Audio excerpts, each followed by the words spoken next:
This meeting to order, please rise for the flag pledge. I pledge allegiance to the flag of the United States of America and to the republic for which it stands, one nation, under God, indivisible, with liberty and justice for all.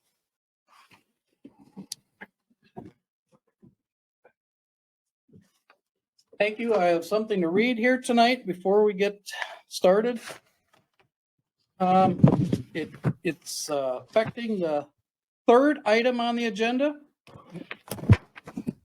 Appreciate all the people attending tonight. For those who wish to speak during the public comment period, if you are here to speak for the third item, which is the dog breeding kennels, you need to sign in. There's a sign-in sheet by the door.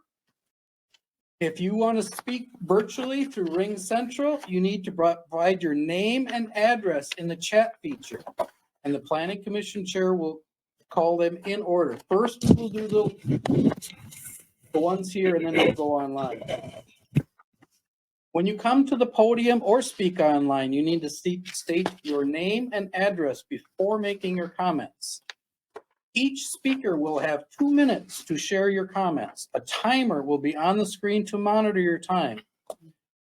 This comment period is meant to gather information for the Planning Commission to provide a recommendation for the county board's consideration of dog kennel registrations within Winona County.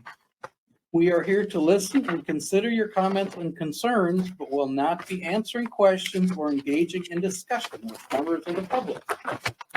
We will hear all public comments from those in person first and then move online. And I will call the numbers when it comes time for that. I will call you by number, by name. So please sign up by the sheet by the door if you've not already done so. Thank you. Okay, agenda. Motion to approve. Second. Okay, there's a motion to approve by Louis, and a second by Arlie, I believe. All in favor of approving the agenda, say aye. Aye. Opposed, say nay. The motion passed. Approval of minutes, March 16th, 2023. Motion to approve. Second. Arlie made the motion to approve, and Louis seconded. All in favor of approving the minutes, say aye. Aye.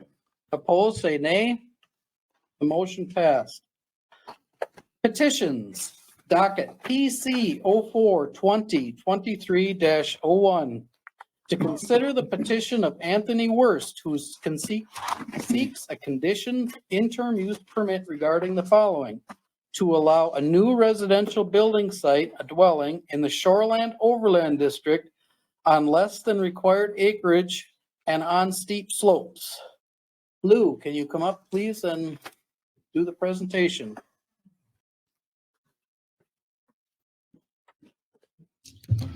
Good evening. I'll be handling this one. We'll go through a brief presentation. If you have any questions for me, we can try to answer them then.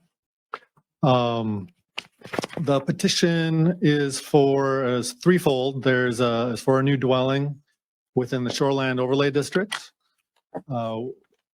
for a new dwelling on a lot of less than 40 acres. The proposed lot is approximately 25 acres. And to allow a new dwelling on steep slopes of between above 18%. Next slide. The location is in Pleasant Hill Township, section 32. It's the green area highlighted in the aerial photo there. Pleasant Hill Township is in the southeast corner of the state, up against Houston County to the south, located along County Road 13. If you're looking at the map there, Ridgeway is just to the north of the map. You'd come down County Road 11 from Ridgeway and split off down County Road 13 to get to the site. Next slide. There's a site plan submitted by the applicant. Shows the road and with the driveway access and proposed home in relation to it. Dashed line is the property line. Next. Here's a couple of essentially showing the same thing that staff prepared. The one on the left is showing the shoreland district in the hatch area across the road from County Road 13. As you can see, the proposed dwelling is right on the edge of that 300-foot buffer from the stream. But over 50% of it is within, so we triggered that requirement. The one on the right is showing steep slopes. Those are topographic lines on there, and those are 10-foot contours. So every line represents another 10 feet of elevation gain. As you can see down by the stream across the street from the proposed dwelling site, the lines are quite a ways apart, indicating that it's much flatter. And as you go up the hill to the southeast or to the bottom right corner of the map, they get tighter and tighter as you go up the bluff, and it gets steeper and steeper. So that kind of gives you an idea of where the property sits in relation to the bluff. It is right at the toe. The bluff coverage essentially comes down to the road. So what else can I tell you on this? The driveway, as you can see, comes off County Road 13. That's on the neighbor's property. There is an easement that would allow access. And that's primarily to allow that driveway to come in on the contour and to not be as, the surface of that to not be as steep. Next. So site considerations, the parcel consists of 25.58 acres of wooded bluffside. There is no agricultural land or pasture land. It's all wooded, and it's all essentially similar to what you saw on that map, even though it does extend to the south of what we were just looking at. Access is through a legal easement with the property owner to the north. Shoreland intersects the building site, as I mentioned. The building site is roughly it's about the least steep section of the parcel. So the rest of the parcel isn't going to be any flatter than the area where they've chosen. And the design of the home is has a walkout basement to take advantage of those existing slopes. Next. I have a few photos here giving you an idea of what the site looks like. This is a photo of the access from County Road 13. Looking up, and you can see where the driveway starts to cut over towards the dwelling site. Highway Department has looked at the site for our driveway access since it is a county road, and did not have. I don't know that they didn't have any concerns, but they thought that it would work for them, and they'd be able to issue a permit. Next slide. Here's a photo along the driveway, looking at the building site in the distance. As you can see, it has been prepared. There's been some excavation on the site already. Next slide. And here's a little bit closer up of the building site. Septic system will need to be accommodated on the site as well. And at roughly 20 to 27% slopes, that can be difficult, but this permit will be contingent on them being able to do that. If it was over 33%, I mean, that could end up being a limiting factor for being able to develop the site. For example, if there was a mound system required, the toe of that mound may not be able to tie in with the slope. There's required to have a 3-to-1 slope coming off of that. So we are underneath that. It is higher, for a developable site, but could potentially be done. And like I said, it would be contingent on being able to get that septic system permit. Next slide. There's another picture kind of looking up the hill behind the building site to give you another idea of what the property looks like. A erosion control plan would be required, and would also be, approval of that would also be contingent on getting approval to build here. So, just so you know, that's also, a factor in this, in the review of this petition. Next. Township acknowledgement form has been signed by the township. They indicated no comments. We did receive a letter from Highway Department, as well as some notes from the SWCD, and that's in your packet as well. Next. As always, Planning Commission should consider all materials, testimony, and make findings that support your decision. Staff analysis and draft findings are written to support granting the petition. And there are 5 conditions attached for your consideration.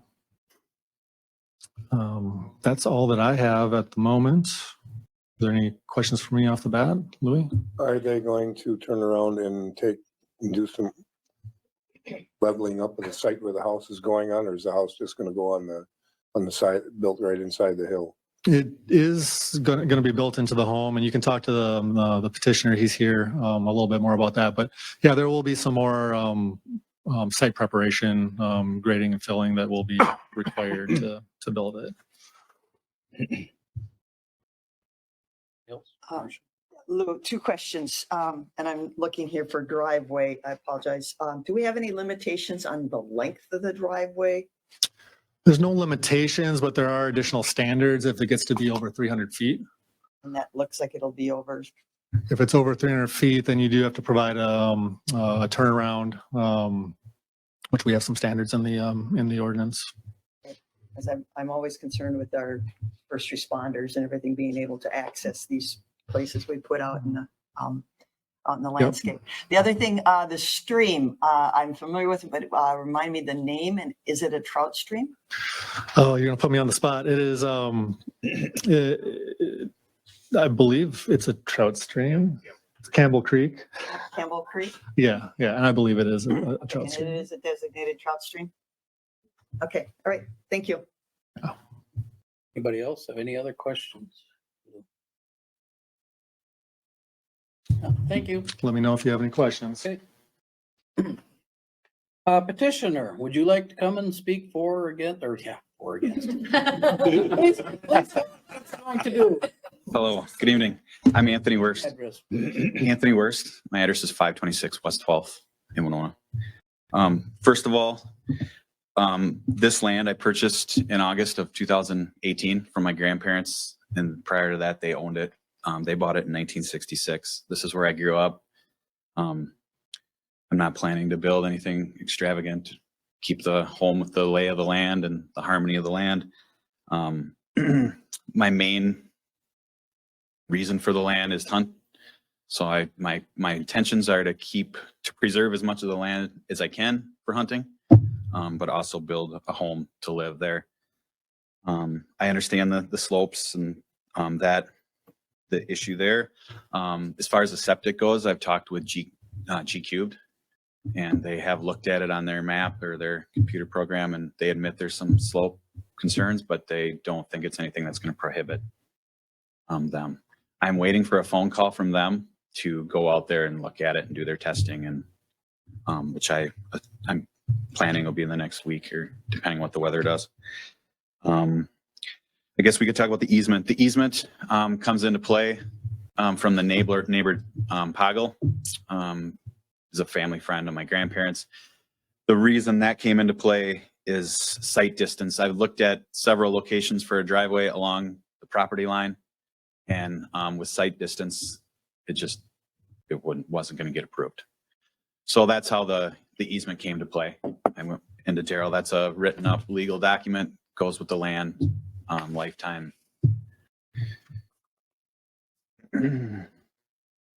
As far as the landscape, excavating, yeah, I have to do some clearing. Maybe a retaining wall. We talked about a walkout basement. The retaining wall, just something, make sure erosion and if it rains, runoff, and that's all got to be looked at. I want to make sure I'm doing that ahead of time and doing it right. So in 5 years, I'm not going back saying, well, wish I would have done that. I wish I would have done this. So I do understand that concern. The driveway turnaround for emergency vehicles, I understand it is a little bit longer. We're in the process of coming up with I have the exact term somewhere here. I guess a drawing up with Lou and Olivia as far as a plan. There in the plans is a room for turnaround. But we were going to come up with like a drawing. I can't remember what it was called, but to show that emergency vehicles or whoever would be able to get in there and turn around safely. So that has been or is being taken under consideration. I feel like I'm missing something, but I guess that's kind of the gist of it. I don't know if you have any questions or. Anyone have any questions for him? Well, I'll go back to leveling up the site. You're gonna put in a walk-in basement. Where Yes. The house is gonna be inside. It's not gonna be like a ranch house level. No, we're gonna have to do some sort of walkout to help with, I think that would help with erosion. What I'm getting at is you're building it with the lay of the land. Yes, Okay. correct. Any other questions for I him? have a question. What's the volunteer fire department that you're in the area of? Ridgeway. And I don't know what Houston's response is out there for like, I think their ambulance service comes out there. WAS maybe goes out there too. I'm not sure. I know growing up, it was kind of both. So I can't for say 100%, but I know fires, Ridgeway. Okay, thank you. Just one, how far is your house from your property line? I know that there's a diagonal. I'm trying to visualize Yeah. So, septic thing fitting in there. I don't have the exact numbers. They might actually be on one of these pictures. There was a minimum. I remember we went out and took measurements with my builder. Yeah. So I think it was 37 feet and 40 feet, in that the way it is right now. And I'm not worried about the house.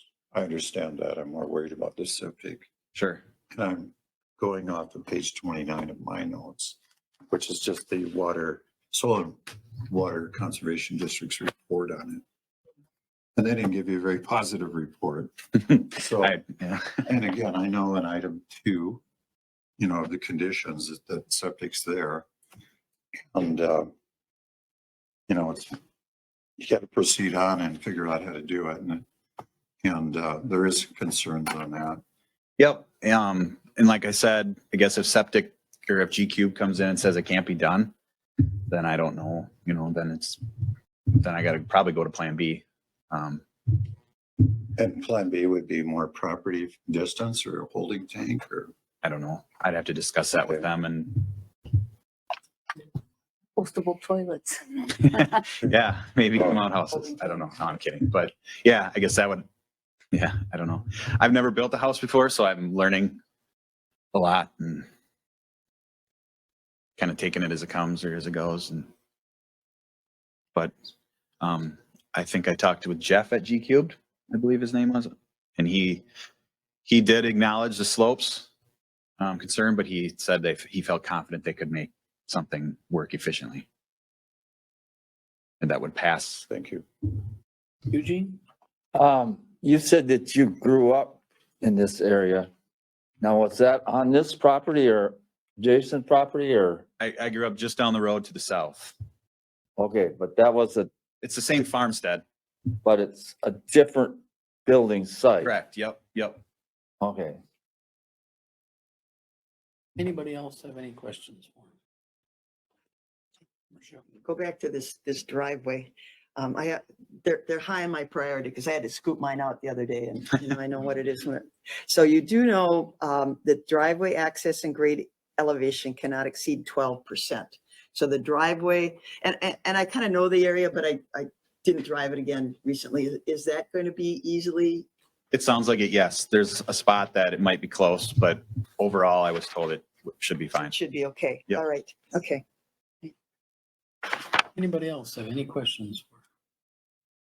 Okay, thank you. Thank you guys for your time. Thank you. Public hearing. I move that we open the public hearing Eugene made a for motion to docket number 1. open the public hearing for docket number 1 and Louis seconded it. All in favor of opening the public hearing, say aye. Aye. Opposed? The public hearing is now open. If anyone wishes to speak for or against the petition, please step forward, state your name and address and what you would like to say. Kay, are you looking online for anybody that's, Things are a bit glitchy tonight, Uh-oh. Mr. Chair. I'm not able to actually get out of this confidently and get back into it. I'm not seeing anything, Mr. Chair. okay, thank you. For the second time, anyone here in the audience? If you wish to speak for or against a petition, step forward, state your name and address and what you would like to say.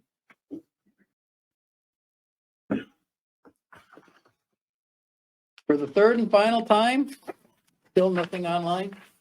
Okay, for the third and final time, does anyone here wish to speak for or against a petition? Please step forward, state your name and address and what you would like to say. Move to close the public hearing. Jordan made the motion to close the public hearing and Mike seconded it. All in favor of closing the public hearing, say aye. Aye. Opposed? The public hearing is now closed. Mr. Chair. Yes. If, I don't know that everybody had the opportunity to listen into the Board of Adjustment today, but maybe Mr. Potter could give a little, this had to receive a variance before we even considered all of this tonight, correct? Correct. And it was approved on a 3-1. 3-1. 3-1 vote to approve the variance. And that was because of the slope issues, Yeah, I would say that was the opposition to it, yes. steep slope, protection of the bluffs. that Yeah, comes more from the our- protection of the bluffs. That than comes from the our steepness, but comprehensive land use plan. Yes. Thank you.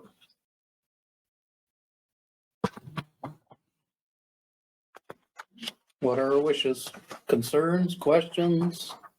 I guess I make a motion to approve with conditions.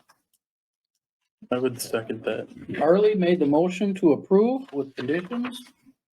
And Jordan seconded it. Any discussion? I think this is a site adjustable for, if he can get the sewer to work, I think it's okay to work and it's not taking up any prime farmland or anything else like that. And as I've advocated before, I think we could build in these hills safely anyway. Any other discussion? Jordan? I'll say that I did drive by the site earlier today and the way the driveway is laid out, you can see the road kind of bends where the house is going. And it's actually like a really steep drop off where the bend is in the road, and where the driveway is now seems to be the flattest, easiest spot to go in at, and it's on a straight point in the road. I think it's laid out very well. Any other discussion? Marcia? I do have a question and maybe more for staff, and because it comes from some constituents having water issues with their neighbor's property. And this isn't, close to anybody else's, but we do ask for an erosion and sediment control plan. Is that just for the building phase? I mean, I'm talking constituents that live next to each other. They're 20, 30-year-old properties, houses, but they've done some things over the years and now recently they got water issues. And so they're coming to me saying, you didn't protect my property. So how long does a erosion and sediment control plan stand? Well, it stands through the construction, but there's short-term and long-term practices that are included within that plan. So there are things that are designed to be long-term, stabilize the site, and then there's construction type of practices like, generally there's usually like erosion control logs or silt fence or seeding plan that, gets to trying to control erosion while the construction is happening. But then there's like there's longer term like grading and filling and sometimes retaining walls and the way that the site is developed that are more long term, designed to control erosion over the long term. So. I got one. But when neighbor to neighbor has problems with water, it seems like the county says that that's a civil case. And- Well, it can be if I'm thinking of the one that you're talking about. If it's I've the got right several. one. I have several. A lot of those are historic and were built prior to the zoning ordinance or the requirement of these types of requirements. At a certain point, a lot of that does get into environmental changes over time, hydrology, how property owners manage their land, which you can't erosion control plan isn't going to address a stupid move that somebody might make in 20 years on their land that causes erosion. But this being sensitive, being it where it is, there would be a little bit more in-depth plan for long term. There'll be an erosion control plan with that's developed. Yeah, there'll be some long-term things such as retaining walls or grading slopes where maybe it'd be like a 3-to-1 or 4-to-1 slope instead of something that's not going to be stable. That's the purpose of the plan, is to get at some of those and then make sure that it's getting seeded down appropriately. Right. Thank you. Are there typically any sort of erosion control plans for 300-foot driveways or driveways on slopes?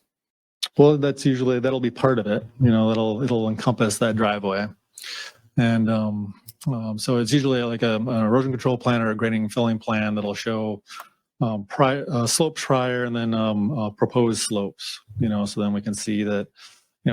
As you can see, what they had built up there that's currently there, they went up there with a dozer and just scratched a road. The grading plan will show like that, okay, so those slopes are supposed to be, at a certain slope. 3-to-1 is usually the standard. And then there maybe be a ditch on the upside of the driveway that allows water to run down. And maybe there's a culvert if it's running over a certain period of time at a certain slope. That something for the engineers to and the builders to come up with. But those are typical. That's all part of the conditions. Yep, and that's one of the conditions that would be required. Eugene. Are there any other residents, or how close are the nearest residents to this property? I don't know exactly, but it's not a very dense area in that valley. There's not immediate neighbors. There aren't a lot of homes in the valley there. Okay. So I would imagine, I think that probably the nearest neighbor is probably his family member that's to the south. Any idea how far that is? All right.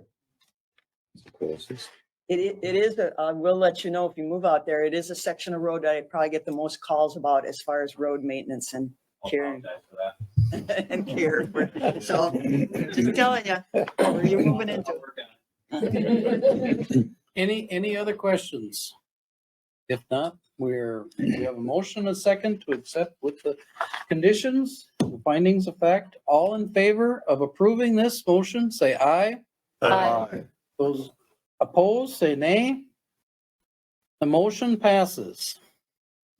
Your next, Mr. Wurst, your next thing is in front of the county board on Tuesday, May 9th at 9 a.m. On May 9th. So that's, you guys again. Yep. Okay. Next petition, docket PC 04-2023-02, to consider the petition of the estate of Leslie W. Lottawig and Christy Kingsley, property representative, to be represented by GQ Engineering applicant, who seek a conditional interim use permit to allow a new residential building site on steep slopes in the Mississippi River Bluff Shoreland Natural Features Overlay District. Olivia. Oh, you're there. Ready for you. Okay. Thank you for the introduction. And it should be noted too that this is being evaluated as a conditional use permit. It should have said at the top, but I apologize. So it's a conditional use permit because MRB requires anything over 12% slope, which is a bit different than just the Bluff District. It's a little bit less of a slope that would require a conditional use permit. So just a broad overview of the project location. If you look at the larger map there on the right, you can see the property outline in green. It's along Leeward Road, which is a service drive of Highway 61. You can see County Road 3 going up south of the property, and then you have Minor and Miller Valleys out there as well along Highway 61. It is in Richmond Township, which is along the Mississippi River, Section 21. And then the parcel ID there is there as well.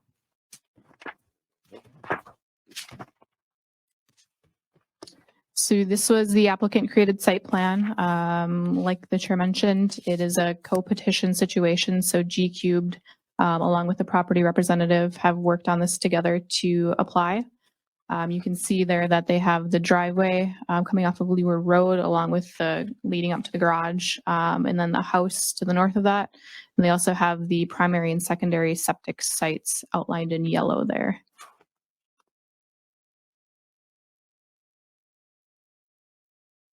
So this is a staff created site plan. You can see the MRB overlay district. It's a little bit hard to see, I guess, but the hatched lines in yellow there. It is urban residential zoning. It's also, like I said, shoreland and MRB overlay, and the development would be occurring on slopes over 18%. It should be noted too that this petition did have to go to the Board of Adjustment earlier today to receive a variance for the steep slope standards, and that was granted by the Board of Adjustment. Before you leave that slide, the little jog, I see the blue line, the little jog to the lower right hand, is that the scenic pull-off land? Yep, you can see, yeah, the concrete. Yep, Yeah, okay, Yep. so their property goes behind that little. a scenic little bit. pull-off. Yep. Okay, all right, thank you.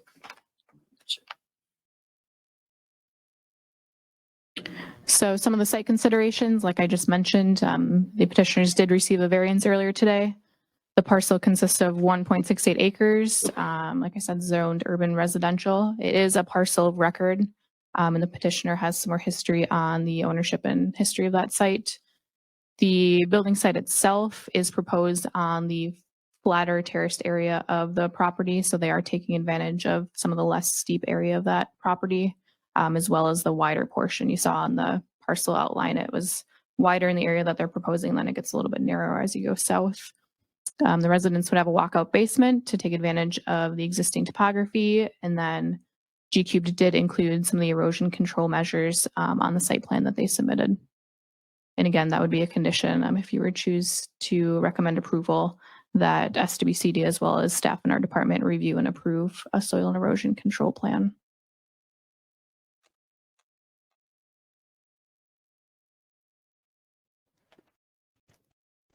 So these are some photos from our site visit. I was out on site with a member of the SWCD, and we met a representative from G Cubed out there to walk us through the site. So this first photo on the right, you can see the stake there a little bit up off the road. That's the center of the driveway that would be leading up to the residence, and you can kind of see the clearing through the trees there. So that's Leeward Road that the property is adjacent to, and you can see Highway 61 in the background a little bit there.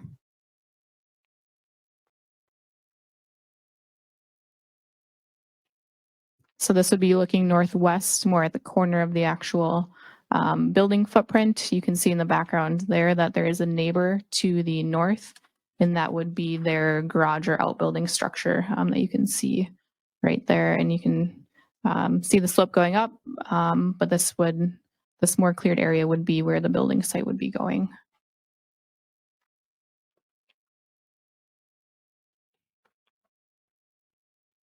Again, this is looking at the building site, but just looking at a different angle, looking towards the southeast.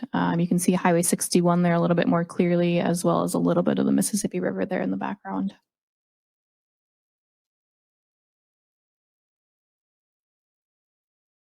And then this would be looking east towards the building site with Lee Road and Highway 61 in the background. We did receive a email from a neighbor that's in your packet. Their address is on Gull Lane, which is across Highway 61, so between Highway 61 and the river, which you can see on the aerial map.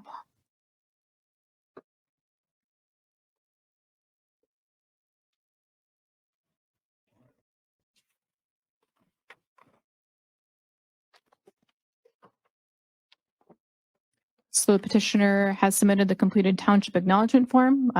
They attended the meeting on December 13th of last year, and the township did indicate their support regarding the request. So it would be staff's recommendation that the Planning Commission consider all materials and testimony before making findings that support your decision. Our analysis and draft findings do support granting the variance. Should you decide to approve the petition, we have drafted seven conditions for your consideration.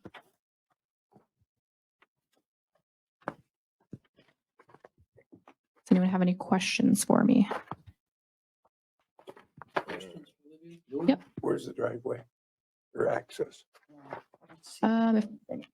Yep, it's on the frontage road. If Kate can go back. Okay, got it. Yep, Good enough.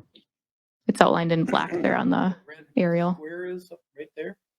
Or isn't that the driveway? That red. So the red is meant to show where we were standing when we took the picture. So you can see the hatched black outline. That would be the driveway. I don't see anything from the highway department here. So this is actually a MnDOT maintained service road. So they, So our highway department wouldn't be issuing the approval. Maybe I didn't find it, Olivia, but what's the size of the site? 1.68 acres.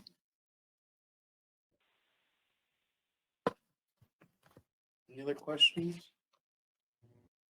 Yeah, I got one. The slopes are pretty steep here. How about the septic here? So there is a representative from G Cubed. The site plan that they did submit with the petition, they had the primary and secondary. And I believe we actually already had staff from our department out to do soils with their staff. So they can probably speak a little bit more as to the feasibility, but it has been considered. Any other questions for Olivia? is the engineer here? There's a G Cube representative here, yes. Okay. That's another area where I have a lot of problems with water coming off the ridge, coming down. County Road 3 is just to the south of it, and we have major, the township has dealt with a lot of debris that comes from County Road across and under the 61 area and causes backup and buildup. So is he here? Are they here?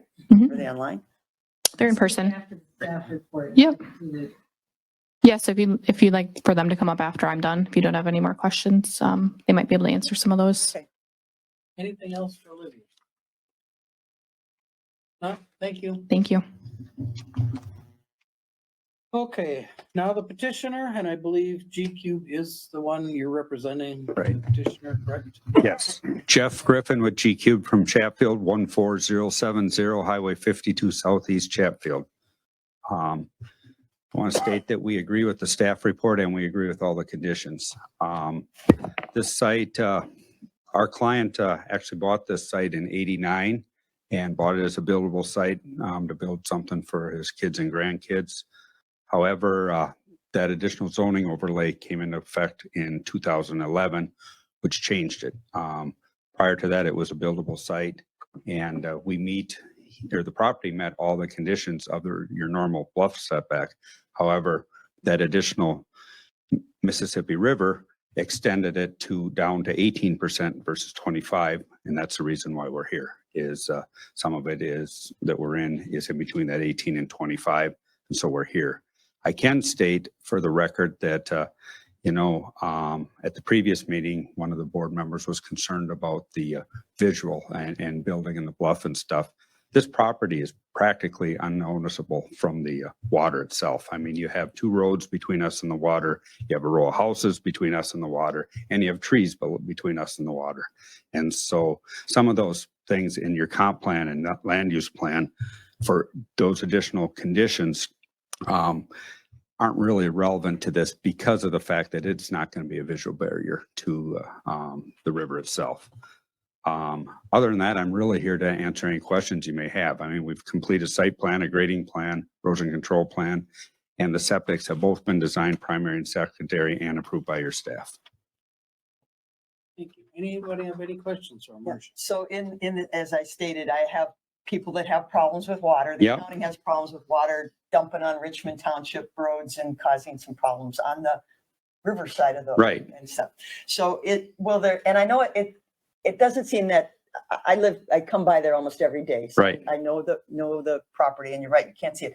It seems to be relatively flat though, where they're going to build. But is the road going to require any kind of culverts to drain? No, we're coming down on an existing access point and just working our way up through there. And so it is not. And in fact, we actually anticipate this property is what I would call kind of unmaintained woods. And so it's, got some buckthorn and different things in it. And so I actually think after it's cleaned up and with a proper implemented grading plan and erosion control plan, we're going to have less sediment load leaving the site after we're done than there is now, because the understory isn't doing real well, to be honest with you. Okay, well, you've stated that, so I can hold it to you because this is all being recorded. That's fine. Thank you. Thank you. Question? I have a question. Is it really reasonable to expect the property owner to leave the trees in place, considering that people like to build in positions like that so they can see the river? You mentioned the trees as being one of the parts that would obscure the house from. Well, there's trees off the property. There's okay, trees off the property. Between this property and the river, you have 2 roads, you have a row of houses, and you have some trees, Okay, all off the property. all right, Yes. thank you. Anyone else have any other questions? Anybody? All right, thank you. Thank you.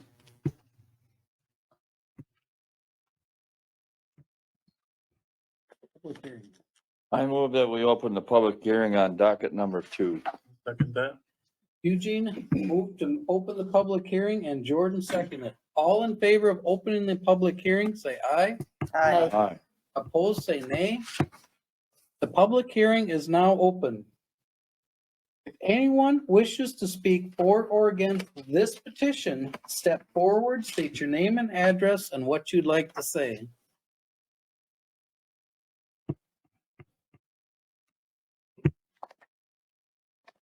Stephanie will refer to you, because you're looking online for any Not seeing anybody. volunteers. Okay. For the second time, if anyone wishes to speak for or against this petition, step forward, state your name and address and what you'd like to say.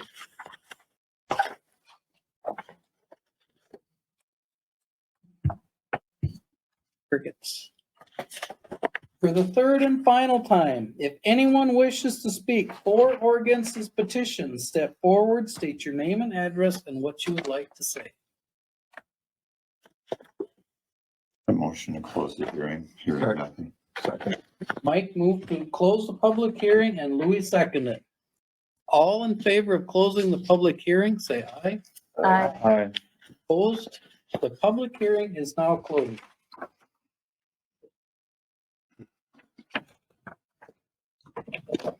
Wishes, concerns? I just noticed a typo on condition number 5. It says a landscape plan developed to be a qualified professional. I think it should say by. Yep, On page number 60 of the packet.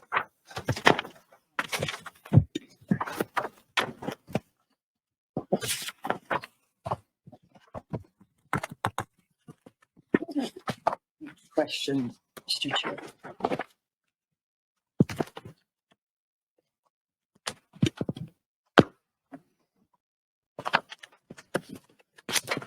Okay.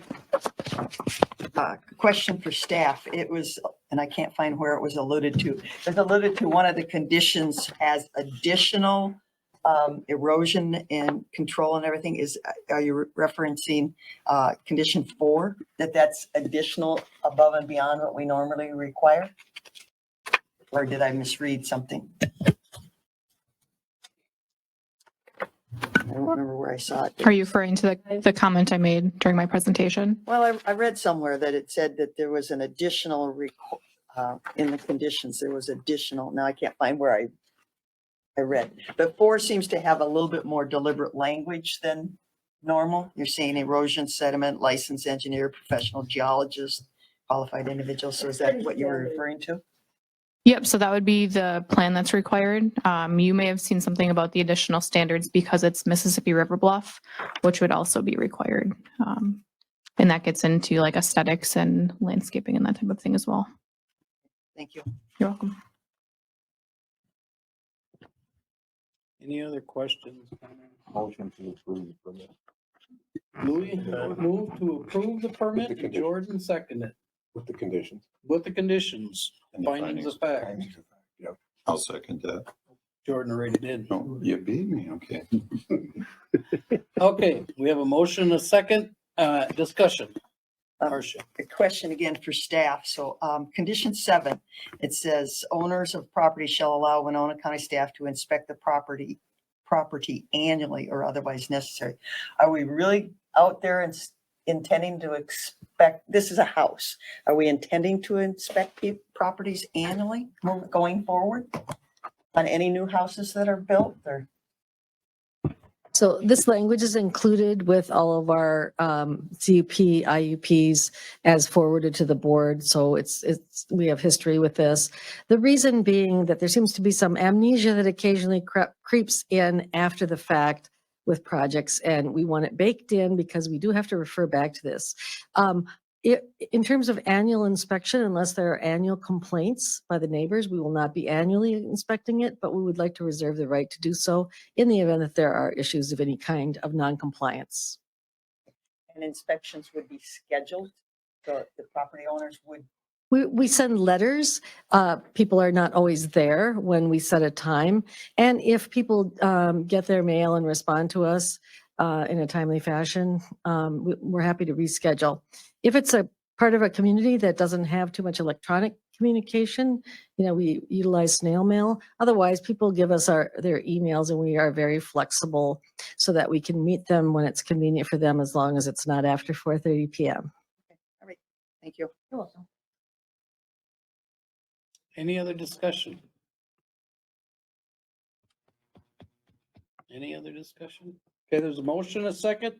All those who are in favor of passing this motion with conditions and findings of fact, please say aye. Aye. Those opposed, say nay. Motion passes. The next time. Thank you for your time. Yep, the next time, it'll be Tuesday, May 9th at 9 a.m. in front of the county commissioners. We are only recommending to them that they accept this. So that may be the next time you wanna. Okay, thank you. For your time. Yep. All right, I think we should take a 5-minute break before we go to number 3. So please come back in 5 minutes, please. And anyone in the audience who would like to speak on the next one, please sign up on the sheet. This is your last meeting. So anyone who'd like to speak in the next, please sign up on the sheet. If you're not signed up, you cannot Yeah. speak. We were able to dovetail it. Yeah. It was a little There was easier. another That's story. really on the- You're not- I'm not real keen on that. Stein's law. It goes until it doesn't go anymore. How do you sit around and drink some breakfast? How do you It's do gonna that? be painful till- How do you all do it? What's that other, Oh, first one, no. walk through, this one's got all the I details. just smell it. And it sounds like you got wax. Oh, I was just doing lunch back when I drove the bus. I'd Good for you. He's an engineer, licensed behind it. So when I get up at 10, got treats. Got treats. You wanna fatten it up, huh? Yep, take one. One. No, I mean, just take one napkin. You can take more than one of these deals. Oh, man. Yeah. Are you ready for something now, maybe, or? Yeah, maybe no. Okay. I'll put it in. This looks really. Here? Oh, yeah, Nutella. Thank you.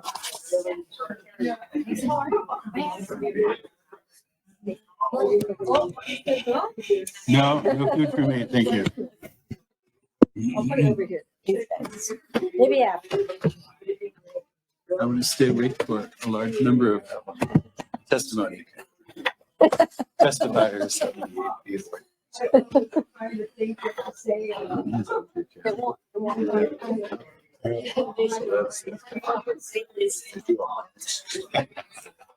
I can imagine. And this. The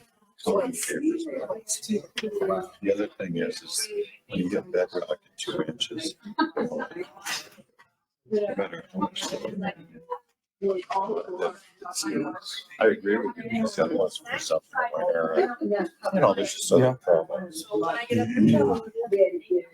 Well, if I was to do the trailer house again, I would spend extra money. And I'd put 2 tank systems. But here's what happened. When I put the trailer house in, I turned around, instead of coming down here to Winona and paying $15 a yard for the rock, I went to Gene Johnson down there in Wayland. And I got the damn stuff for the same price as gold rock. I already had twice as much drain field as what I needed for the trailer house.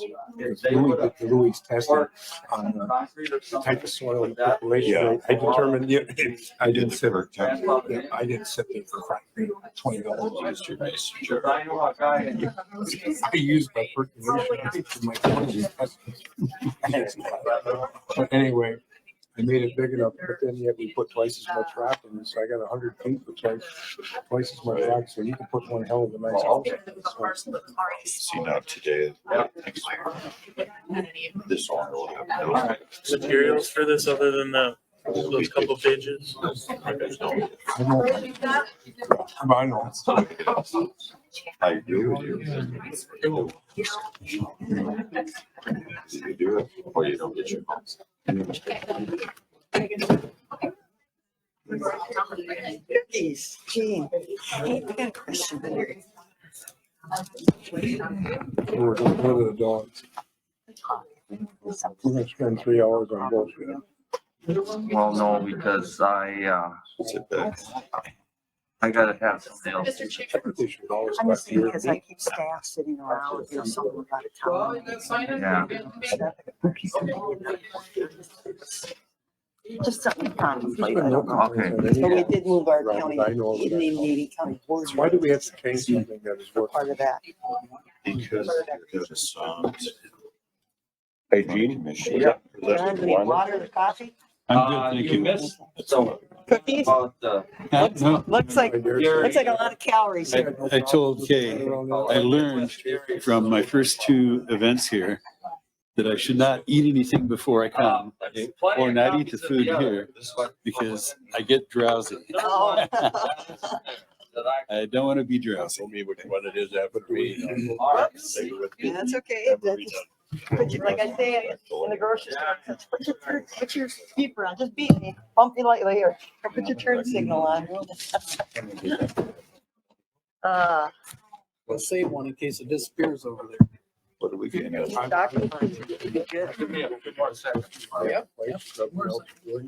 Did you get one? Why can't I tried a little. We got documentation. why change anything? We haven't. Now you're in trouble. Uh-oh. Reason to change it. Yeah, have some chocolate. Reach, yeah. Go ahead. Reach. Been able to make my landline 12 days. Well, I do have a cell phone, but that only works unless you're in a valley of not behind the tree. I told you. One time you asked for cookies. I was DJ don't die. Had one of your cups. It was the craziest thing ever. Help the public get to see the comprehensive report. Wonder how our friends are doing these days. I don't know where the hell he got it from. Those chocolate things are really good. Yeah. Everybody ready? Won't leave me sit here. I don't know, something different. Coffee or something. Mike, did you get some? Yeah, I do. I'm okay. My old friend Jackie Coach. There you go. Are they good? Some chocolate in them? What do you think? Scotty? Just sit back. That's a cool crowd. So do we need to? Well, I hope I Make the can motion. get back and Vote on not want it. to jump up and crack. Go over and get some more truth. Oh, okay. It ain't broke, why fix it? All righty. Call the meeting back to order. Our 5-minute break is over with. We're all back here. Bang, bang, bang. Bang, hit the gavel. I didn't bang it before, so. Ready?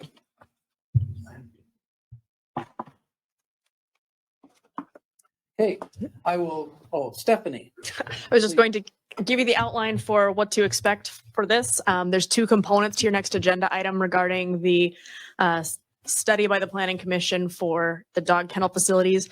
The first component is a public comment period.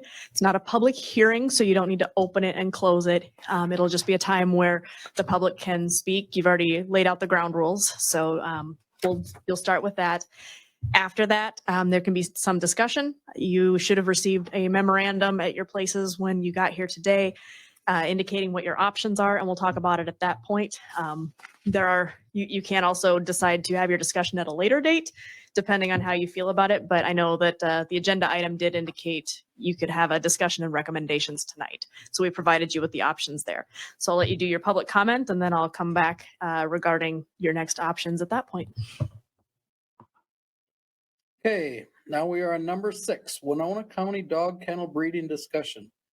Public comment. Do we need to open? No. No. We're all set. Mark, were you listening? What? No. It's been a long day. All right, I will call your name as you signed up. First is Ann Olson. Please come to the podium, state your name, address, and tell us what you'd like to tell us. Yes. Thank you. My name is Ann Olson, address 1041 Grand Avenue, St. Paul. I'm with an organization called Animal Folks. We're based in Minnesota. We've been working with Winona County residents on this issue for many years. We oppose the mass production of puppies through industrial dog breeding facilities. Mass producing puppies is, we believe, an outdated business model that's built on an ethic of exploitation, mainly benefiting breeders and pet stores. It is not based on sound science, the welfare of the dogs. Significant studies, congressional orders, audits, lawsuits, and other means have documented this harm. Laws have been passed to try to regulate the system, but that system is broken. As for harm, sometimes it can be easily seen, like an emaciated dog or an open wound, but more often it's not seen. It's psychological, and it's not even acknowledged until years later. What we are asking from your discussion is that you recommend, 1, no further permits for these breeding facilities. 2, for those already permitted, increase standards on the kennel ordinance or the existing CUPs for stronger protections, along with cost-effective compliance measures. And 3, create incentives to encourage the breeders to shift away from this business model. By the way, we've also collected over 500 petitions in opposition to these facilities. We just received 30 more today. We've also given you through, I think Ann posted on the website, materials. We did bind the materials, so if you want a printed bound copy, we do have 9 of those, which you could use as well. We believe this is a policy issue. It's about the mass production of puppies and how these dogs are treated and the role the county plays. Thank you.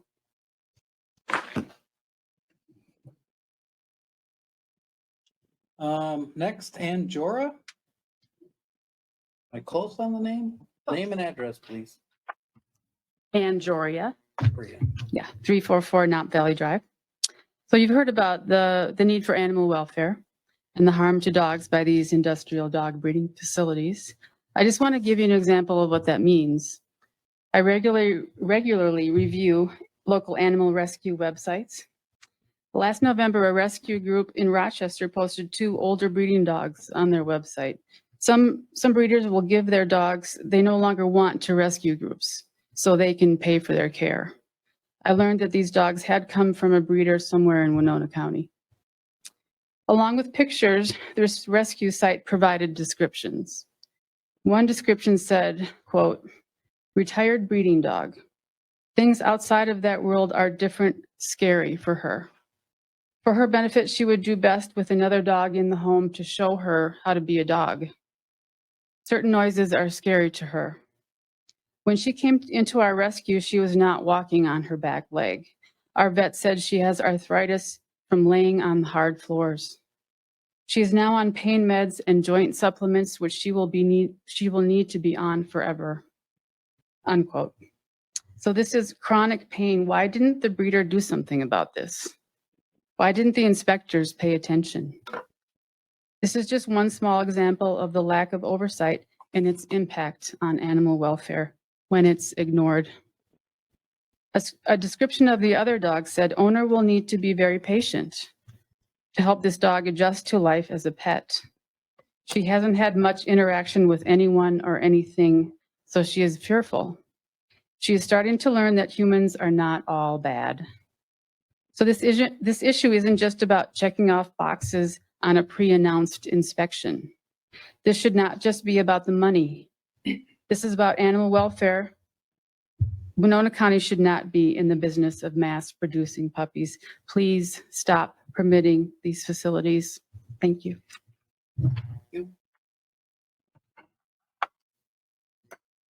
Rita Jessen. Rita Jessen, 269 East 4th Street. I have been a resident of Winona over 55 years. I do not support these breeding facilities that mass produce puppies, confining adult dogs for years in kennels and selling puppies to pet stores nationwide. In the past few years, I have testified in written letters to the editor about my concerns and have asked the county to take action. Information about these breeding facilities was provided by the staff in the last Planning Commission meeting. I want to address these 3 points. County staff stated that they visit the permitted kennels, but that the visits were unannounced. I am disappointed that these visits were unannounced. Any breeder could easily clean up conditions and also get rid of animals if they were over the limits or if any animal needed veterinary care. County staff also stated that 2 of the breeders refused to allow them to enter the facilities. While biosecurity is real, staff could have brought along hazmat suits and enter wearing these suits. Has this occurred? And third, new information, staff learned that 2 of the kennels may no longer be operating. Which 2? I'm concerned that the breeders could move from house to house and continue the breeding. How does the county monitor this and ensure all animals are safe and healthy? Staff also stated they are not qualified or have the necessary resources to inspect these facilities. I raise these points because welfare is not simply checking boxes on a list of requirements. Regulation is not working. I request that the county stop permitting these outdated dog breeding operations.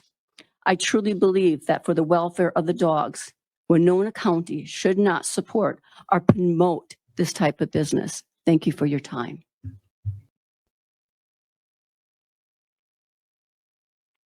Karen Rail, am I close? Riley. Riley, oh, okay, thank you. My name is Karen Riley. I have lived in Winona for over 20 years. My address is 528 East Howard Street.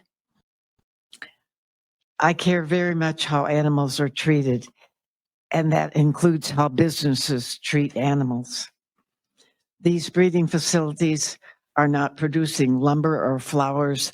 They're mass producing puppies. I'm concerned that they are keeping adult dogs confined in kennels for years and breeding these animals repeatedly. The puppies are pulled away at 8 weeks from their mothers and shipped to brokers or pet stores where they will sit and be displayed until they are sold. Dogs in these kennels are not the same as dogs in the ordinary city life. Dogs in homes get walked and playtime and love and attention. They're not lying on cold cement floors or in wire caging for years. This issue is about the welfare of the dogs. Is this how dogs should be treated? Regulation has proven not to work. The state and federal government essentially give kennels a stamp of approval without taking the time to truly understand the long-term physical and mental damage done to each and every dog. I'm asking that you make Winona County the humane capital of Minnesota, not the puppy mill capital. Please recommend that there be no more permits granted for puppy mills. Recommend that the existing kennels utilize higher standards. Recommend new ways to help these kennels get out of this cruel business. Thank you for your time.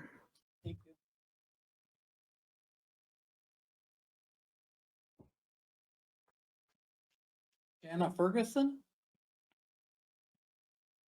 Hi, I am Shanna Ferguson. I live at 225 Country Club Drive in Lewiston. I am here today to shed some more light on a dark issue that's in this county, a county that many people would say is close to picturesque as you can get.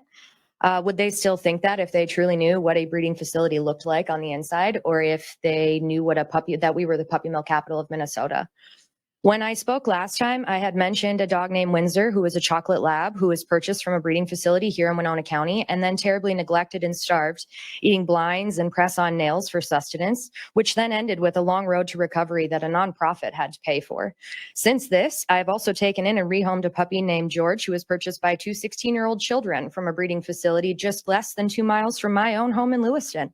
Upon conversation with this breeding facility, I explained our process as a shelter and was told to rehome the puppy myself, as the Humane Society standards and procedures are much higher than theirs. The Humane Society's standards are pretty simple. Dogs are fully vetted. We know each of them, their likes and dislikes, what their needs are. Potential adopters have background checks, multiple visits, and sometimes hard conversations based on what's best for the dog. This is by no means a difficult process. This is a process of a dog's needs versus a person's wants. These breeding facilities have proven themselves to be the complete opposite, a person's want for monetary gain and not a dog's need for basic care and hopes for a best friend. In this, I would like you to think about dogs that you currently own or have owned growing up. What if these dogs were quite literally in a wire kennel for their entire life, dying of exposure, untreated illnesses, not being treated for an injury, forced to have puppies all year and then discarded when they do not live up to someone's monetary standard? You would probably feel that this is wrong because we all see dogs as part of our families. They get names and collars and car rides and pup cups and beds. So what have these breeding facility dogs done to anyone to deserve the mistreatment that your dogs are too good for? This is why I'm here today. I'm asking you to please be part of a solution and not a continuation of a problem. Thank you so much for your time. Thank you. Olivia Hanson, is that right? Close? Yeah. Olivia Hanson, 860 East King Street. I'm a pet care business owner, and I have 2 dog clients in particular that have come from puppy mills, one specifically from this area that is still in operation to this day. I'm here to speak on behalf of my dog clients and their families and about how their lives have been impacted by getting a dog from a puppy mill. One dog client of mine in particular who was saved has suffered from health issues, but what impacts her the most is her emotional well-being. She shut down emotionally for so long after being rescued and is still quite skittish even to this day. When I pet sit her, she's almost always in a state of concern, and it's almost like I'm a new person every time. I can tell she wants to trust me, but she has a very hard time doing so. This family in particular also has fostered many dogs from puppy mills and has seen the following: heart murmurs, blindness, poor muscle tone, poor mobility, matted hair, infections, cysts, poor dental hygiene, and much more. This client was also involved in a large husky rescue in this area who were left in a barn to starve to death. Leaving them to all fend for themselves caused these dogs to resource guard and become extremely aggressive with one another. With their health and psychological concerns, it took this husky group of puppies over a year before they could actually be rehabbed and adopted to families. Puppy mills directly affect not only dog clients of mine, but also their families and many other members of our communities and families. It is truly heartbreaking. I hope the Planning Commission can see how the operation of these facilities in Winona County is wrong, and if you are for them, you don't care about dogs. There needs to be no new permits in this county, and the dogs out there, they don't have voices, but we do. Thank you. Thank you. Jessica Myers? Hi, I'm Jessica Myers, 1386 Conrad Drive. I'm here to read the testimony of one of Olivia Hansen's clients that wasn't able to be here tonight. I adopted my dog from a local dog rescue that went in to save dogs from a local puppy mill. Although I adopted my dog from the local rescue and I'm unsure of the location of the puppy mill, it is to my knowledge that this farm is still operating under the guise of selling puppies for cheap. When my dog was rescued, she was surrendered by this farm along with several other puppies and the father of her litter and several other litters, but they would not surrender the mother in order to keep breeding her. To my understanding, these animals were filthy, covered in dirt, and kept in inadequate housing to ensure their safety and basic needs. My dog was surrendered at a very young age, approximately 6 weeks, and spayed soon after, inevitably stunning her growth and leading to some behavioral concerns. When we adopted her, she had already been spayed and healed at 10 weeks old. She was supposed to be approximately 40 to 50 pounds, but weighs in at 27 pounds at just over a year old. Winona County needs to regulate permits to breed dogs and other animals and complete regular inspections to ensure all dogs have a healthy and happy chance at life. It is not right to breed dogs at mass quantities in the hopes of securing large sums of money. All facilities and permits need to be thoroughly reviewed and inspected on a regular basis. Thank you, Maddie.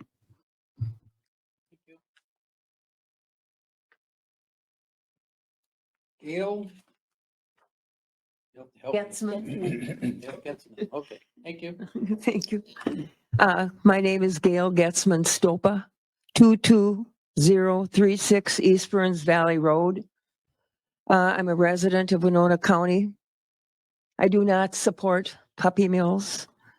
And so I assume that in our discussion, you will take the time to understand why so many of us oppose these industrial breeding facilities. When I was a young farm girl, my mother bought a puppy, or well, actually he was a growing dog, brown terrier mix, 5-year-old male dog, named Tony. He was from a puppy mill who no longer wanted him. We were told to keep him in a cage because he was blind in one eye and going blind in the other. He was afraid to come out into the light. When we held him, he was afraid and shaking. He'd tremble and shiver when we spoke to him. I can see him now, but never growled or bit anybody. Tony never became completely socialized. This dog had mental, physical, and behavioral problems that lasted his lifetime. Now, consider what all breeding dogs endure when their worth is only how many puppies they can have, how many saleable puppies they are forced to produce during their short life.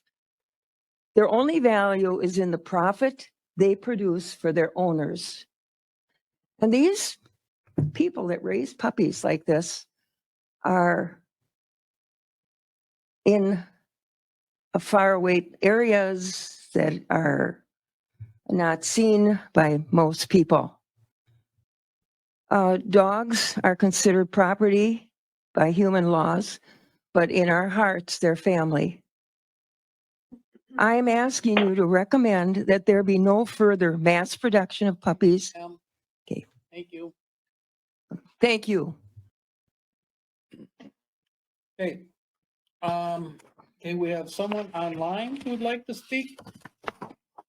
Oh, Stephanie, can you work your magic and make that work? It's Megan. Please, your name and address, please. Are you still online? Yes, I sure am. Trying to get it going here. I don't know if you can see me. Oh, yep. Oh, we got her picture now. Just a moment. Oh, can you hear me okay? We can hear you now. Can you hear me? Yes. Oh, we're good? Yes, go ahead. Yes, go ahead. An address. Okay. Thank you. My name is Megan Helling. I reside at 7932 Joseph Court in Lino Lakes, Minnesota. I was a consumer of a puppy purchased from a pet store in Blaine, Minnesota, and learned through experience how damaging the effects of industrial breeding facilities are on the puppies that are sold and the families who purchase them. My story, sadly, is not unique. Our handsome yellow lab, Monty, became sick within 6 months of age and had chronic health issues throughout his life. This was due to his origins and substandard breeding practices. At the time of purchase, I did not know Monty had come from a puppy mill. Due to this tragic experience, I have been actively involved in working to stop the sale of puppies in pet stores that come from these facilities, both on the local level in Blaine and the state level. At a Senate Commerce Committee hearing on March 9th, the owner of the Blaine Pet Store was asked directly by a senator, "Can you tell me where you get your pets from?" The Blaine Pet Store owner responded, "Yes, all of my breeders are licensed USDA, most from Hillsboro, Wisconsin. Every once in a while, I get golden retrievers from Utica, Minnesota." Industrial breeding facilities cause real harm. Puppies who are born there suffering chronic medical issues. Adult dogs that live in these facilities without regard to their welfare until their bodies are broken and can no longer produce. Families like my own, with a high emotional toll on their lives, watching their dogs suffer in addition to the large vet bills for the care. You'll see in your packets letters from people in Florida and New York who do not want Winona County puppy mill dogs sent to their state. In fact, New York has just passed a state law that bans the sale of puppies in their pet stores that come from these industrial breeding facilities. Please put a stop to new permits in the county of Winona to help end this cruel business practice. Thank you. Thank you. Okay, there's another one online, Linda Conway. Yes, hello, can you hear me? Yes. We can hear you. Name and address, please. And Hi, I'm Linda LB Conway at 478 East Sarnia in Winona. I'm speaking against the puppy mill breeding of dogs in Winona. I'm a pet portrait artist who moved from Houston, Texas 2 years ago and a studio art student at WSU. In my pet portrait business, I've spent years volunteering and donating proceeds to the Human Humane Society and also the Winona Area Humane Society. Being from the South, I've seen the impact of dog breeding firsthand. I adopted a puppy mill puppy when her breeder was going to let her painfully die of parvo with no treatment or euthanasia. I helped raise money and saved her life. It is a brutal business that hurts animals in unimaginable ways. It is ethically wrong, and I don't think it reflects the values of the wonderful Minnesotans that I've met in my new home. Where I'm from, dog breeding creates unwanted dogs. These dogs get caught up in dog fighting rings, they are abused, and they are a financial burden to our county. Puppy mill breeding also opens Winona County residents to scams online and participating in animal abuse without the consumer's knowledge. I hope you please consider recommending against this cruel and unethical business. thank you. All righty. we have everyone that has signed up to speak spoken. Is anyone who has not spoken like to get up and say anything? Any comments, concerns? Same thing, 2 minutes?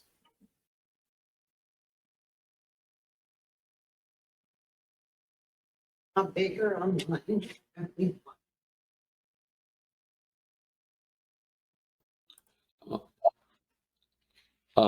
I thought I had signed up, but maybe not. Can I go ahead and speak? No, you may not unless you just wait. We'll have to hold on because, did you, in the chat area, did you? Yeah, I sent it to everyone and then I sent it to the board. I don't know what I did wrong. I'm not seeing anything on my screen either. Oh, You can have him do it on the record. Just, we'll make sure we verify his address. okay. Name and address, please, and 2-minute limit. Okay, Bob Baker, I'm representing the Missouri Alliance for Animal Legislation at 55 Grasso Plaza in St. Louis. And I was asked to talk about the U.S. Department of Agriculture and their enforcement of the Federal Animal Welfare Act at these dog breeding facilities. And I just wanted to let the commission know that you cannot rely on USDA. Their enforcement has been absolutely horrendous. You just don't have to even take my word. Just Google and look at some of the Office of Inspector General's exposés on USDA's lax enforcement. In fact, here in Missouri, it was so bad that the Missouri Department of Agriculture has stepped up and we got our own law passed. They do the inspections now, and they have much better standards of care. USDA standards of care are basically survival standards, where we now, at least at the state level, have more humane standards of care. We have a much more aggressive enforcement. And USDA, as bad as their enforcement has been for many, many years, it decreased dramatically in 2014 when it decided to keep certain violations off the inspection reports so the public wouldn't even be aware of it. And our organization sued USDA and won and forced them to start reporting these violations, which they did for a while. Then they continued to fall back. We finally hired a federal lobbyist in Congress. The U.S. Congress had to order USDA last year to start citing all violations on the inspection reports. And, you know, one of the biggest problems we have is even though we have a state enforcement program, the state sometimes is reluctant to take action because they're afraid they're going to show up, the breeders are going to show up in court with inspection reports from USDA saying, look, we're perfect. So it's been a real difficult time. One of the largest breeders that we recently got shut down, it was found out that the USDA inspector was the son-in-law to the owner. Yet USDA took no action, and they said that they didn't even have a policy, a direct conflict of policy. So it wasn't a conflict. That's why they allowed it to operate for as long as it did. So again, don't take my word. Please Google and just search out USDA enforcement of the Animal Welfare Act. Thank you. Stephanie, do you have anyone else online that we are unaware of? None that I'm aware of. Anne can let us know if she has anyone, but. Okay, Ann, if you see of anyone, let me know. Nope. No one indicated. Thank you. Anyone that has not spoken yet, would you like to come up and make a comment? Please come up, same thing, name, address, what you'd like to say, 2-minute limit. My name is Louis Bourne. My wife, Mary, and I are residents of Winona, and we're represented in Homer Township by Marcia. You seem real concerned about all of the things that are going on with the land development, the grades of land and all this. These dogs that you're talking about, they got a heartbeat to them. Don't ever forget that, because we've seen some of these dogs come out of there. We own a rescue dog and love him dearly. Marcia, keep up the good work. Thank you. Anyone else that has not spoken would care to get up and speak in front of this group at this time? Anyone online, Stephanie? Okay, for the last time, anyone would like to get up and speak now or forever hold your peace? I guess we have to vote to close the public hearing or? You don't have to close it because you didn't have to open it. I don't- Got something you didn't know? Exactly. These rules. Nope, we'll just move on to the Yes. next, Next item. next section here. I'm gonna close this because I don't want to look at myself on the video there. All right, so now you have some choices ahead of you. As outlined in the memo, your directive from the county board was to gather the information, take public comment, and then make a recommendation back to the county board. Your recommendation can come in one of two forms. Number one, you can look into modifying the zoning ordinance if you think that's appropriate. We're probably not going to be making anything along those lines tonight. You would probably, my guess would be schedule a working session for your next meeting. Or if you have some suggestions on what you wanted to see as far as an ordinance amendment that you could give us, we could come back with draft language for that May meeting. But that would move that forward with amendment. Your other option is to recommend no action. And in order to do that, you would have to make some findings. I have prepared a draft of potential findings along those lines. I would note we do have a couple of modifications that I made to them after I hit print. So cleaning up some things and making sure we've got some language that was a little more clarified. So from some feedback that I received after these were distributed. First is, it was October 25th of 2022. So that was a typo. We fixed that. Apparently I'm still stuck in last year.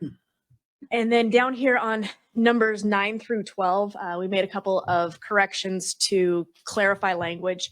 So it would be 12 permitted dog kennel facilities. And then the next 3 would be that was accurate as of the date of the inspection. So if anything has happened since then, we don't know about it. But as of the date of the inspection, that was the situation. So just some clarifying language in those if that's the route you would like to take. But like I said, your 2 options are to pursue potential zoning ordinance amendments and then later recommend any amendments, or to recommend that no action be taken and send it back to the county board with that recommendation.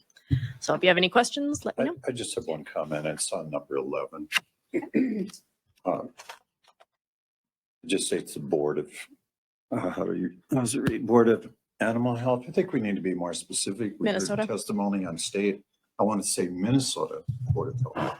Makes perfect sense to me. And I think I had Minnesota and all the rest of them. I think I just missed. I think you did too. Okay. Thank you. I agree. We want to make sure it's clear.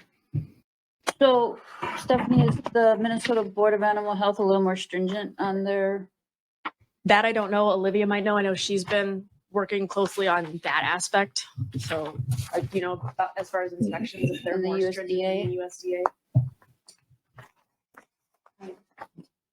That we provided the presentations from both USDA and what I can look up for you. That was last month. I got it right here. And one thing too, if you do feel like you need additional information before you make a decision, we can endeavor to bring that back to you at a future meeting. So you could table or push this out to your next meeting and be able to gather additional information if you'd like. My question would be with the Board of Health, is the Board of Health can be more restrictive than USDA, but not less? I believe so, yes. Thank you.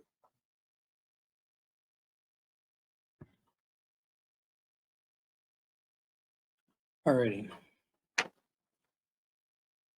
Well, I think it's kind of, this is for the audience out there. I think it's kind of a little, last month we were informed of the inspections of all the breeders in Winona County and given a full summary of the inspections.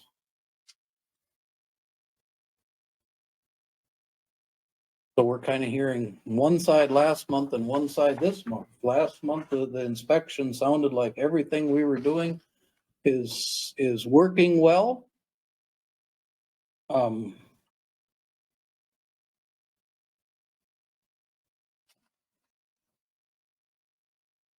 And I guess that's all I'd like to say right now. It says that last month we had a wonderful thing saying that the controls and the things we have in Winona County for Winona County is working very well. That's what we were told last month, that the rules and regulations are fine.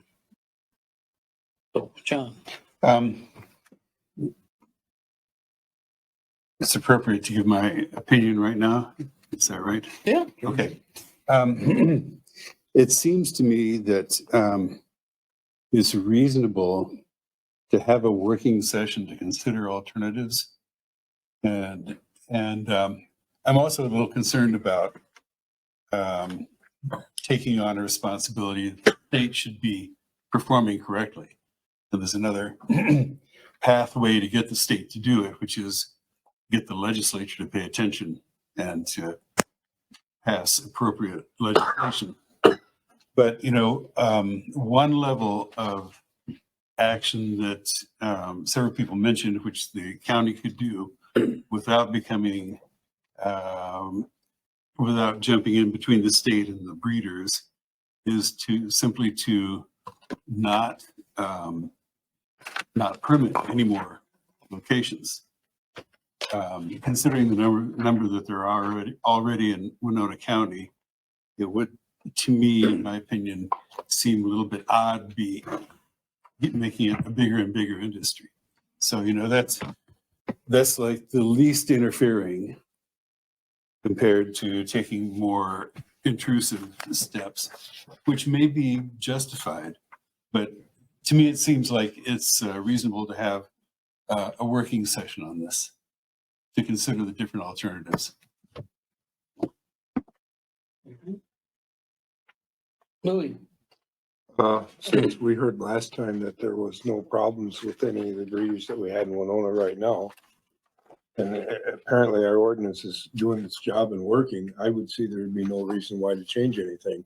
As my dad said, if it isn't broke, don't fix it.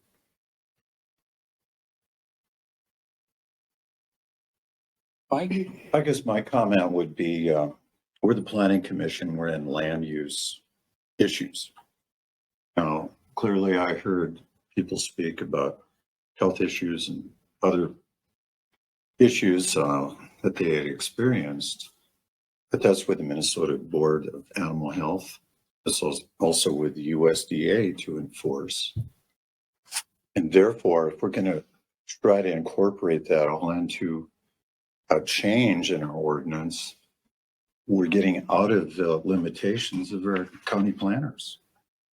They're not there to get into a lot of that other detail. Now, I do know, and I know if there's a legitimate complaint, you can complain to the Minnesota Board of Animal Health, and they need to respond.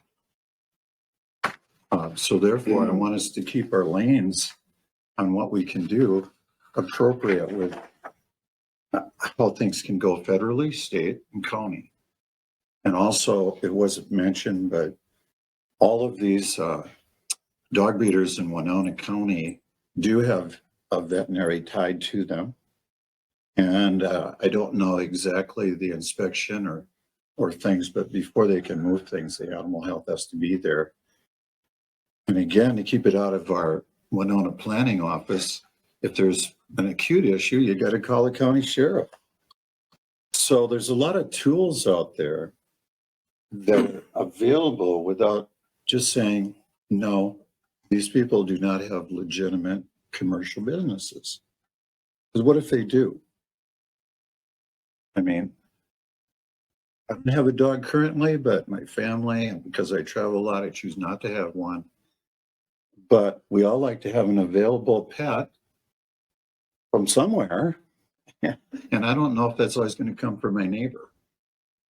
So I think the commercial side of this probably lacked in representation tonight. But clearly we all, have empathy for all the things that were mentioned, but we do have tools for that. Now, dogs, Winona County are the most regulated animal we have. You think about that. You think of any animal that we're raising in Winona County that has more regulation? Cows. Oh. No, they're not regulated as much as dog kennels. What do you mean by regulated? Meaning they have to conform with a lot of agencies like the Minnesota, the USDA. Cows don't. yearly inspection. Well, there's regulations, but it's not like dog breeding, no. No, there's not a requirement for They don't have anyone inspect my exercise facility. or for size of barns, and I mean, there's no, yeah. So they can grow up and spend their lives in a cage and nobody's gonna cause an alarm. You're right. Well, nobody's saying that's right. but- Right, you're right. The Animal Health Board, Olivia submitted a very comprehensive report last month.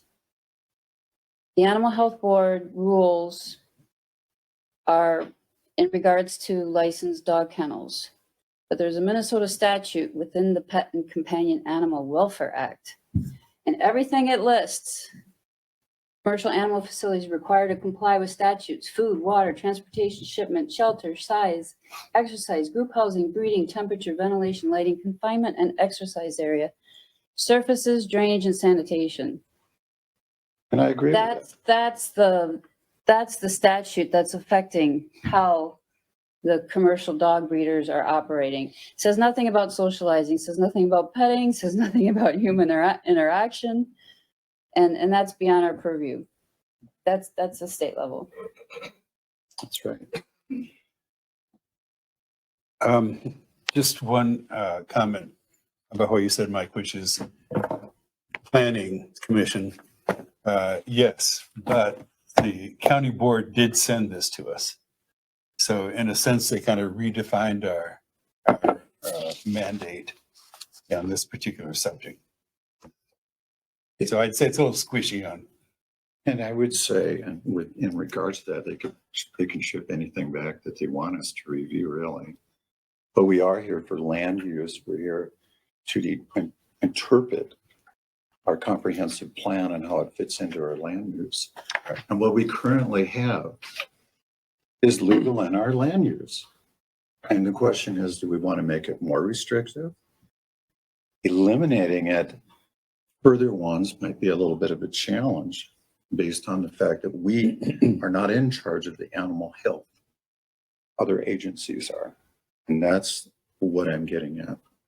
So being on this board really limits my ability to fix some of the concerns we have out here. There are other agencies that should be doing that. Yeah, should be. Well, again, it's going to be their responsibility. Because we could pass anything, and if they don't do their job, it doesn't matter what we pass through, because it's not going to be done. As someone who's been involved in a lot of electoral politics, I agree that it should work. And sometimes people have to make it work. And that's why they're hearing things in the legislature today, just getting kicked around all around the state. But that's I don't know what's going to happen in that. Not to condone it. So anyway, good discussion. I just wanted to say my vintage point on this, where I'm coming from. I think it's fair that everybody out there know where I'm coming from too.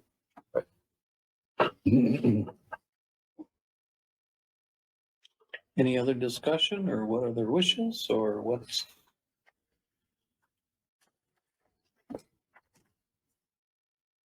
I make a motion that we pass number 2, recommend to the county board that no action be taken to amend the zoning ordinance. Do we have a second? I'll second it for discussion. Okay, Mike Flynn seconded. Eugene made the motion and Mike Flynn seconded. Now open for discussion. What do you want to discuss? I have a question, which is if we accept 2, does that reject 1? Yep. And then we can go to page 2 and then you can go through each and every one of them. If we need something changed or adapted or whatever. Okay, thanks. And this is a recommendation. Yeah. County boards, they don't always listen to We, us. right, we don't change it. Mark, now you're hexing us. I mean, I guess I'll say something.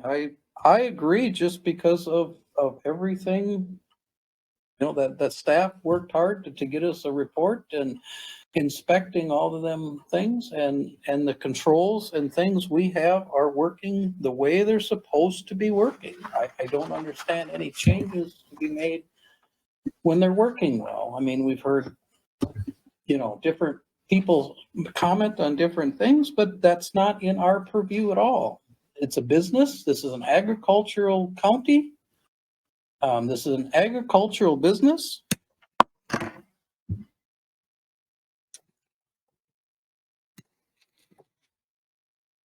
Anybody have any comments? I guess I agree with you in a way.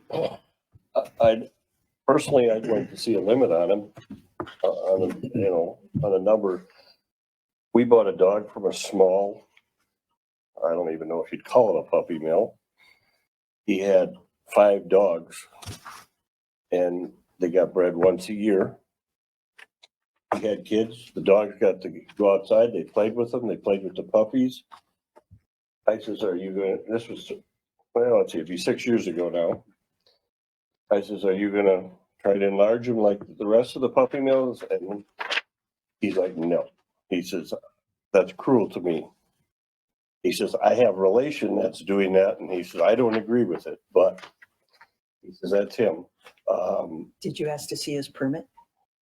I don't think he was because he wasn't very good. Well, 6 years ago. by the definition, he's. Well, I didn't know at that time. Current definition. But, breeding dogs. he was very happy with doing the small ones he had. And, our dog was fine. The parents were fine in the dogs. They got to play, they got to run. And he says he was still making money doing the puppies and selling them, whatever he was doing. So, but, like Mark said, we're not into that. We're not there to judge if they're okay or not. It's not our job, but I know a few of the facilities are quite large and I don't agree with it, but they're dogs. They're not cattle or hogs or that, but that's just my thought.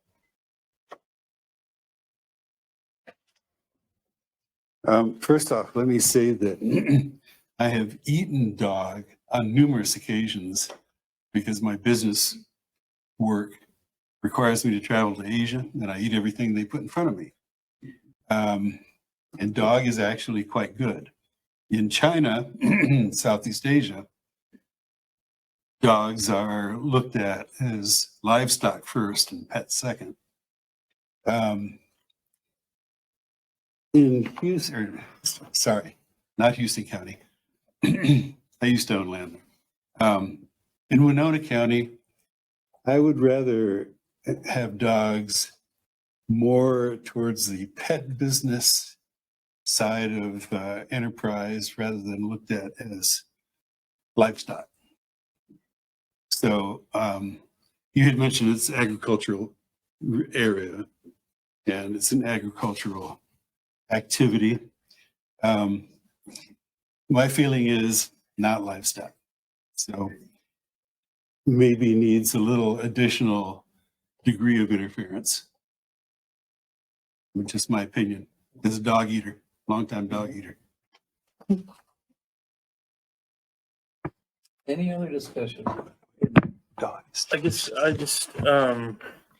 I'm curious what people think if we were to change this, what it would look like or what changes we think we could even make. That would make something better. We could limit the size, the number of adult dogs, because I was thinking about it, mental health. I mean, everyone's having a problem with mental health, and most of the testimonies tonight were about dogs that have been traumatized.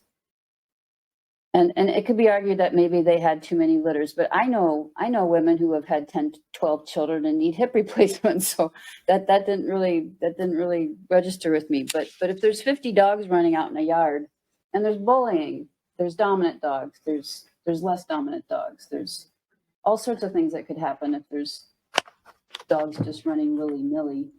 in large numbers. That, I would guess, is where a lot of the emotional trauma comes from. I still think the number one way to get rid of puppy mills is quit buying dogs. If no one bought dogs from a puppy mill or a breeder like that, they'd go out of business in a heartbeat because they'd have no place to go with them. I don't know if you always know where the animals come from when you buy them. Buyer beware, maybe they should be asking questions. I don't know what to tell you. All I know is everyone keeps calling us for answers to a problem that's real simple to fix. If they don't buy them, the breeders are out of business. You wouldn't have any issues then, period. So why are they coming to us to stop people from breeding them? Why don't they go the other way and go, hey, quit buying these animals? Get a I don't rescue know. dog. But I'm just saying that's the obvious answer right there. Quit buying dogs. And the puppy mills will go away. Right? Yeah, Easier that's a said good than done. point, I'm Mark. just saying that's People need to do their due makes a lot of diligence, but a lot of people don't think that deeply or seriously. Yeah, you just see Yeah, a cute dog in a consumers. pet store and make an impulse decision, I guess. But Puppy in the window. it's going to be with you for a long time, you know. Things shouldn't be taken so lightly. Well, we're still kind of condoning the purchase though, if we're allowing unlimited numbers of puppy farms in the county. There again, it's supply and demand. If there's no demand, broke. You know, it's quite simple. But if there's a demand and it's a legal product to raise, and they're following the guidelines and rules that are set forth by a multiple of government agencies, that's how I look at it. Any other discussion? If not, we have a motion. Any other discussion? Last chance. We have a motion and a second to recommend to the county board that no action be taken to amend the zoning ordinance. Draft findings and recommendation have been prepared and attached here based on the presentations or preliminary discussion of the March Planning Commission meeting. Findings can be revised as desired. Do you want to go through the findings before we vote on them? Or do you just want to vote on them and include the findings as written? I wish that in my second that we would include the findings. Okay. With the motion. We recently made some changes with the Minnesota onto the board, things of that nature. And these findings do cover a lot of our conversation with concerns both ways, but that's why we had the findings. Say, okay, this happened, so this is our finding, and this is the, maybe not the answer, but the legitimate agency to deal with it. Mr. Chair, I was just informed that there may be a misstatement in number 2 on the findings, so if you can give me just a moment to look something up. Okay.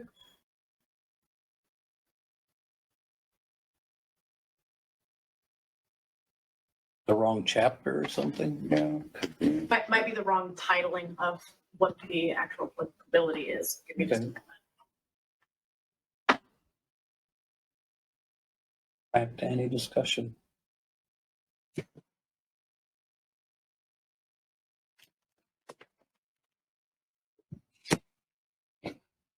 That's in the report that Libby provided last month too.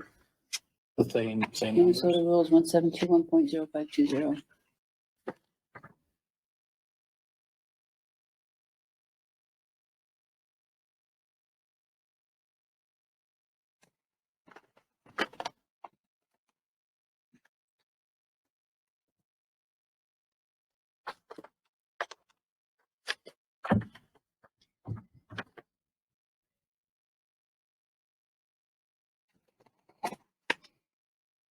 change that one then to dog kennel facilities, the actual the 1721.0520 says that a person licensed by the board to operate as a kennel or kennel dealer must comply with this part. So I would suggest that revision. I'm okay with that. Okay. Looks good.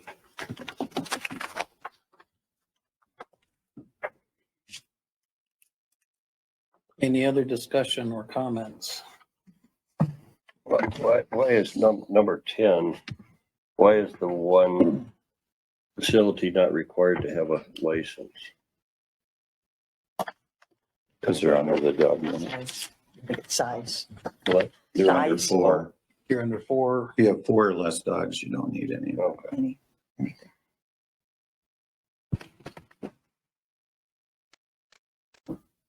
Nothing left? And you're happy? Okay, I will call the vote. And since I kind of sense a split vote, I will ask for a hand raise. Please, all in favor of this motion, raise your hand. I will call it. Eugene, Mike, Louis, Jordan, Mark, Marcia. 4. All against this motion, please raise your hand. Harley, Lynn, and John. The ayes have it, the motion passes.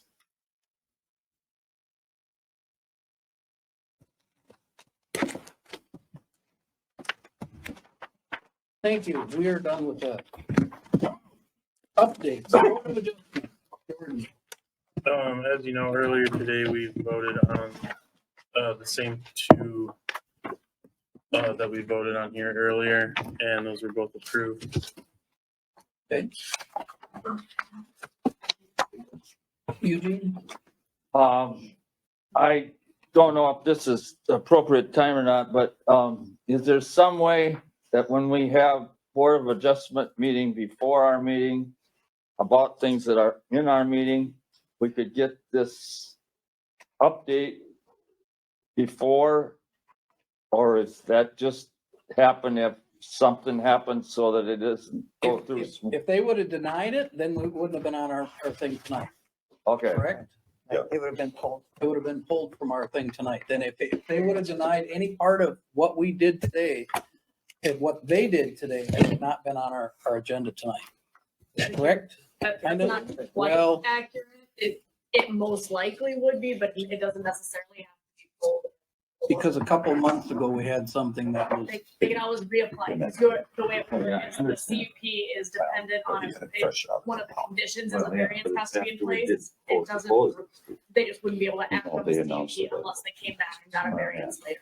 okay. Thank you. Gene, for do you mean being clarifying that. apprised of their business would help us going forward? Well, or- Jordan said in one case that it was what, 3-1 vote? Yep. Both of them were 3-1. Yeah, they both were. 3-1. I wouldn't mind doing an update in advance of hearing If it's pertinent the to the permits. petitions, yeah. Yeah, that's Okay, fine. well, I just brought it up. Should we move it to the, well, we can move it before the petitions if that would help. I think it would make sense. Well, I think it was Stephanie, is there a right problem with that? conclusion. Doesn't matter when it happens. No, Okay. no. Okay, thank We can you. do More that next information. month. We'll put that on the list. But he did.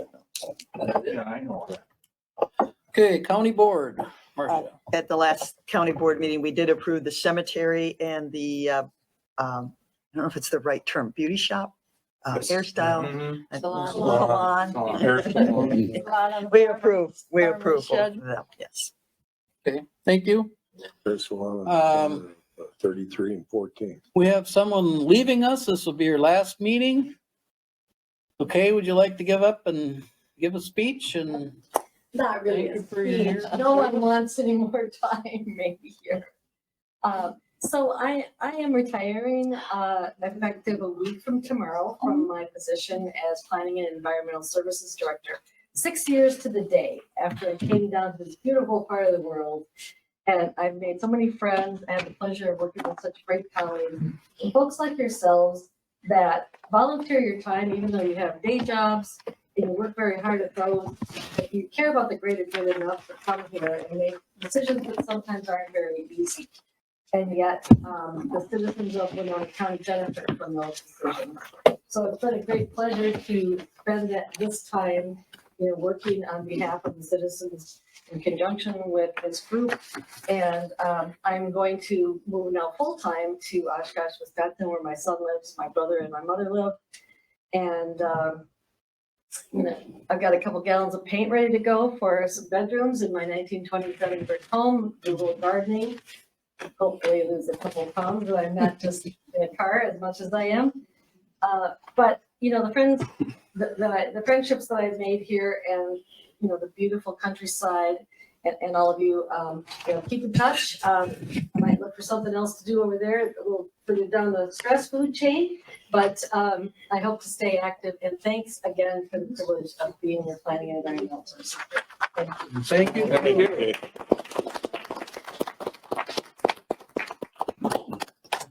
If there's nothing else to be brought forth at this meeting, the meeting stands adjourned. Meeting adjourned.